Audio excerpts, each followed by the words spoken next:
যুক্তরাষ্ট্রের আরেকটি যুদ্ধবিমান ধ্বংস করা হয়েছে বলে দাবি করেছে ইরান। গত ৩ এপ্রিল ইরানে ভূপাতিত হওয়া মার্কিন F-15 জেটের নিখোঁজ পাইলটকে উদ্ধার করতে গেলে সেটিকে লক্ষ্যবস্তু করা হয় বলে জানিয়েছে ইসলামিক রেভলিউশনারি গার্ড কর্পস।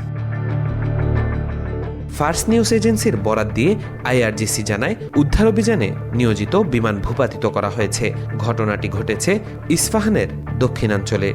সেখানে নিখোঁজ মার্কিন পাইলটের সন্ধানে নিয়োজিত ছিল বিমানটি। সংবাদ সংস্থাটি তাদের টেলিগ্রাম চ্যানেলে একটি ছবি পোস্ট করেছে, যেখানে একটি মাঠ থেকে ঘন ধোঁয়া উঠতে দেখা যাচ্ছে। তারা একে বর্ণনা করেছে একটি বিশাল পরাজয় ধামাচাপা দেওয়ার জন্য ট্রাম্পের মরিয়া চেষ্টা হিসেবে।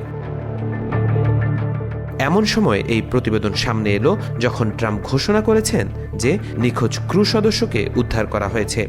তবে ইরানের দাবি অনুযায়ী ভূপাতিত যুদ্ধবিমানের মডেল তাৎক্ষণিকভাবে কেউ নিশ্চিত করতে পারেনি। এর আগে গত ৩ এপ্রিল নিখোঁজ পাইলটদের উদ্ধার অভিযানে অংশ নিতে গিয়ে IRGCর হামলায় বিধ্বস্ত হয় মার্কিন A-10 যুদ্ধবিমান। একই সঙ্গে মারাত্মক আঘাতপ্রাপ্ত হয় 2টি ব্ল্যাক হক হেলিকপ্টার। তাওফিকুল ইসলাম, আজকাল।